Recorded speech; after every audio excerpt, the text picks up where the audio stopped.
joining us.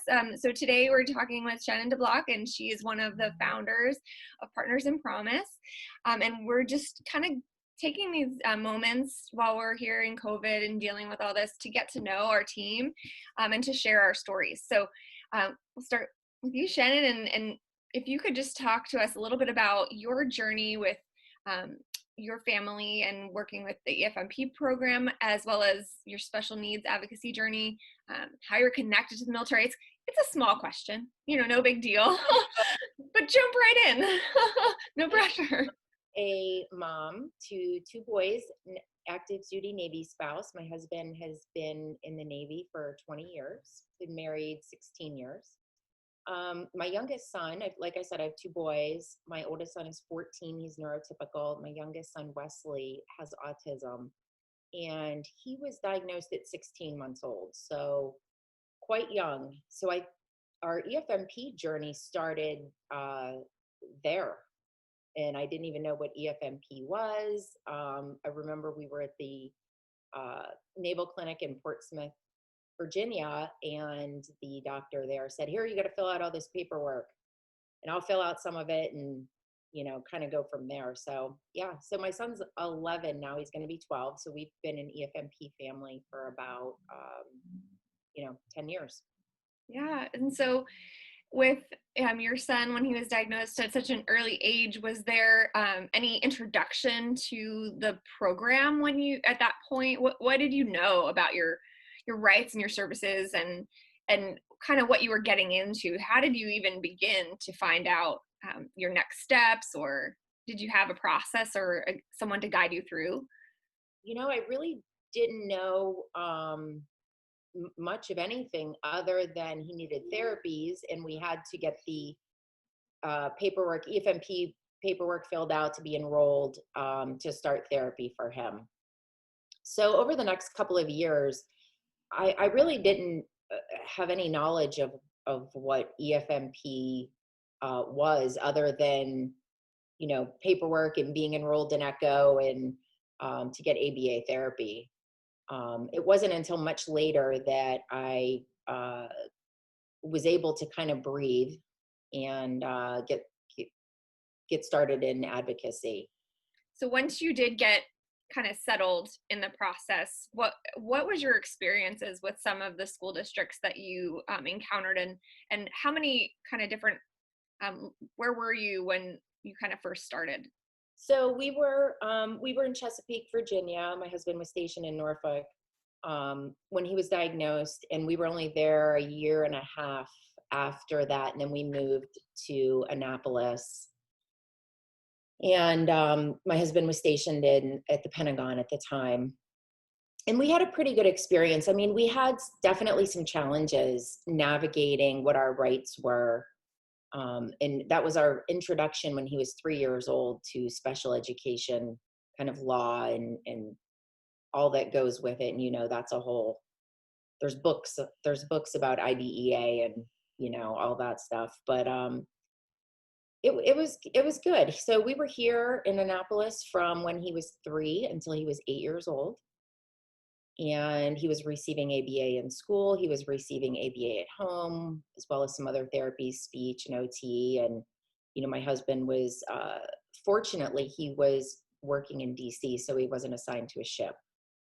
So that was good. So we had 5 or 6 years where it was a lot of family time. Very grateful for that. Nice. And then we moved out to San Diego. It was shore duty was over, time to go back to sea duties. My husband was assigned to a ship out there, and that's when things got a little more difficult. So when you obviously went to a new location, that was an approved location with, you were already enrolled in AFMP. This was an assigned location that they have services. I know Balboa Naval Hospital is, one of the larger military Navy hospitals. So this was an approved region. So what were your experiences when it came to that reception? So you were received by this new location.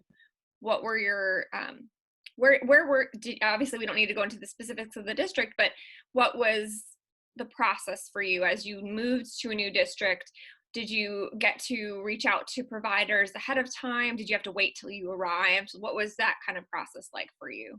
So, because EFMP is not standardized, you have to wait, especially when you're going from East Coast to West Coast. You're going to be changing regions from Health Net. Well, I think they just all switched again, but it was Health Net on the East Coast, and then it was Humana was the contractor overseeing military TRICARE on the West Coast. So, for example, like when we were in Virginia moving to Maryland, I could set up providers ahead of time because we weren't switching regions. Mhm.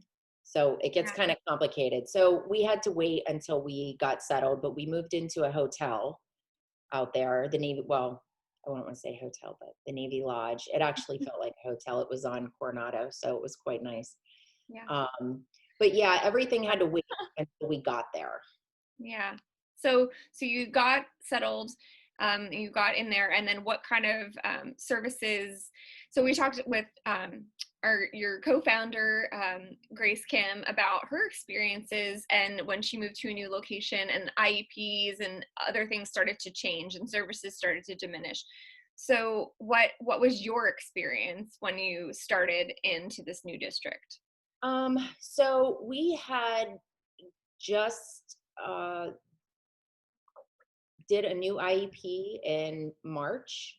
That was in San Diego. That was here in Oh, Annapolis. okay. Okay. Um, and all of the services that my son was receiving in school had been relatively the same for the past 5 years. The prior 5 years, he was doing quite well. So when we moved to San Diego, it was kind of like, let's just get him integrated. We're not looking to add anything, change anything. It was a big move for him, especially coming from a location that he had been in for 6 years. Annapolis was the only home he had ever really remembered in school. He was in the same school the whole time. So we really just wanted to kind of get him situated and not look to change the IEP, but the school district was not willing to do that. They said that we don't provide these services here. He doesn't need this level of service, that type of stuff. In San Diego, they were saying that the services were not necessary for your child. Is there a reason? And my question was there a reason they gave for some of these reductions and removal and changes? The answer that I got was, our teachers are better than where you came from. So what would that look like in their proposal? So if we're pretending that this is true, let's say this is true. So if your son received counseling in Maryland and then in San Diego, they were saying that some counseling or another equivalent service was not necessary because the teachers were going to fill in that gap, essentially. Is that the right? That their teachers were all trained. They didn't. He didn't need specialized instruction from a BCBA, which is a board certified behavior analyst. But that's not, that's an arbitrary statement.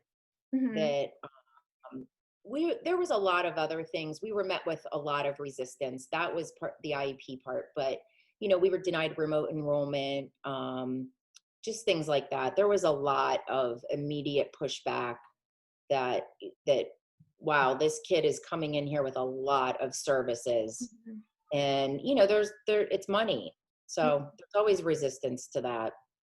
And so when there was that resistance and that struggle, did you have any recourse? I know when like I said, when I was talking to Grace, she comes in with this authority as a lawyer.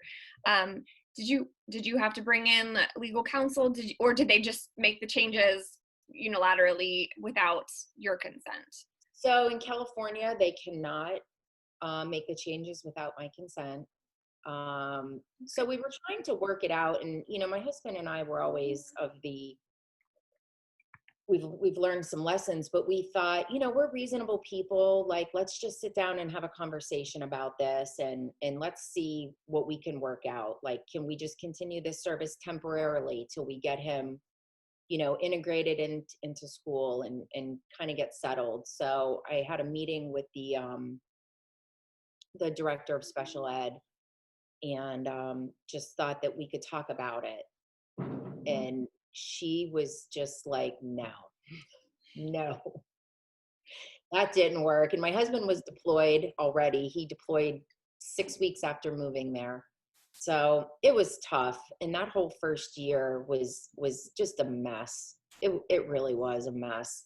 And, it's different when you move from location to location. You see that there's differences between, Maryland and California. So like when I called attorneys for legal help, I didn't even know California law at the time. So it was really hard to kind of figure out what my rights were. I didn't know there was, I really didn't even know how to sign like a partial consent. Like, what am I signing? What am I agreeing to? What am I not agreeing to? And when I called attorneys out there, they're like, well, we don't really get involved until there's actual litigation. Yeah, like a consult or something. Is that what you mean? Kind of like just to consult with you? Yes. Yeah. Was he sit down for a minute? No, it's, we were talking about the story and it's life, right? This is life. Sorry. No, there's no sorry. This is the whole thing. Like we're here for our families and advocating for their access to education. And so to push them out of the conversation is not realistic. So I think that, welcome, welcome to the conversation. But I really found that like that was the missing piece. That was the missing piece, was we needed help. We needed help quickly. And we just couldn't find it. Like, when I called attorneys, they just said, well, do you want him to go to a non-public school? We can file due process. And I said, I don't want him to go to a non-public school. I just want the IEP that we came with. Yeah. He can be educated in public school with these services. So unless I was willing to file due process against them, nobody was really willing to help.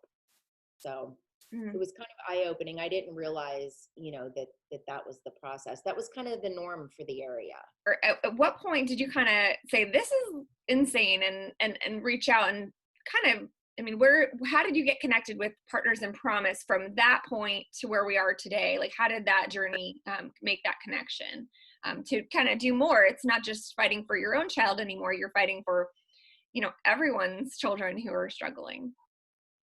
Yeah. So I had made numerous phone calls. I'm calling the school liaison officers, the California Department of Education,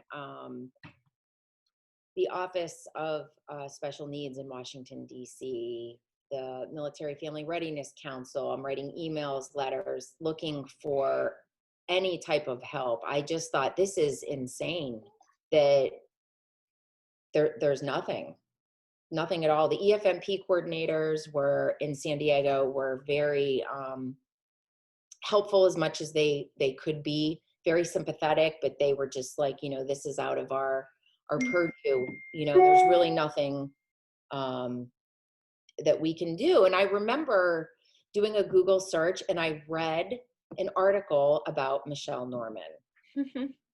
And I think it was from her PBS, one of her PBS articles that was published about her. And I showed my husband, and I was like, do you know them? And he said, I do know Cass, just not personally, but I know the name. And I emailed her, and she was just so open to listening to I was in the thick of this kind of dilemma with, what do I do? Do I sign this document? Do I not? Do I hire a lawyer? Do I try to put him in a different school? What do I do? Um, so she was very sympathetic, but obviously she could not help me either. But I was very grateful for that, and we kind of connected because she was going through her struggles with Virginia Beach School District at the time, and still is. But we figured it out, and we ended up leaving San Diego and moved back to Annapolis, Maryland. Mm-hmm.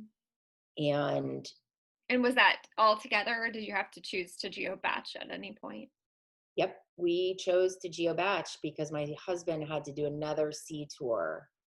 And it just was not working out there at all. It wasn't. Even if we fixed this issue, it was looking like this was going to be um, a lifelong fight for as long as we were in the district. So we just made the decision to leave.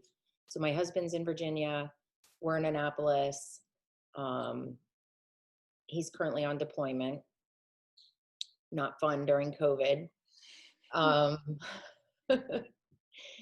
So I kept in touch with Michelle this whole, that whole year, and said, when I get back, let's talk, and we can join forces, and hopefully we can do something. Let me get out of here.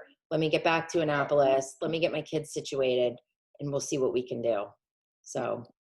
Well, I think that there's, what your story and a lot of other stories are, it's that waiting out of military families or just tiring them. I mean, all military families who deal with deployments, who deal with separation of any kind, if their choice or not, it's hard and it's draining, and there's a lot of stress. And then you add in COVID and all the other things to military lifestyle, and then you compound that further with special needs, and you're trying to step up and advocate for your children's right to a free and appropriate public education. It's tiring. And so I think that the strength that you and Michelle have shown is that it's not just about your individual stories. It's about that collective story of, we're tired. This is hard. But together our voices are stronger. And I think that that's a really wonderful point that you kind of bring up, is that you united under that. We can do this together, and we can share these stories. So other than what we've talked about so far, is there any other part of your journey that you would like to share with our community? One thing that really surprised me, I think about this a lot, is I remember how afraid we were to move after being in one location for 6 years, and really wondering how Wesley and all of us, but especially him, how he was going to do with it. Having autism brings a lot of challenges, even just a lot of the details of, how is he going to be when the movers show up and take all our stuff away? And is he going to have a meltdown? And I was really surprised at how well he did. And I was like happy that we did it and we got to experience that. I don't think I would have known how well. This is Wesley. Hi, Wesley. My name is Jen. How are you? Good. Good. What's on your shirt? Baseball. That's awesome. I don't think I would have known how resilient he is and how well he could have done if I didn't have to do that move. Mm-hmm. So it was good. Even just, when we moved out there, we didn't have a home. We were going to be we lived in the Navy Lodge. And I thought, I'm so scared. He is never going to adapt to that. And he did great. Awesome. He did fine. It was such a surprise. Yeah. So. Like, our kids are stronger than of course, we as parents don't want to put them in situations that test them to the point where they, we're worried about them. We care about them. But then they come and they meet that challenge. And I think that there are various levels of success with every, transition for every child with special needs is different, Yep. and not all of those have the great story. But that's amazing when you anyone anyone living in a lodge for any length of time, it's hard. Everyone knows in the military, it's that transition is, it adds anxiety and stress, and let alone any compounding factors that could make it harder. And I want to encourage people to share their stories, um, if they feel comfortable, because they're very, very powerful, especially when they're together with other stories that are very similar. And if you are interested in sharing your story, if you visit our website, um, it's thepromiseact.org. You can go there and connect with us and reach out, and we're going to actually feature more than just our founders' stories. We're going to feature stories from people who are, span all branches and ranks, and we really just want to hear what you're dealing with, your wins, the things that are hard for you. So just reach out to us, let us know, and we can start a conversation. But thank you so much, Shannon, for talking today, and Ooh. hopefully we'll get to chat more.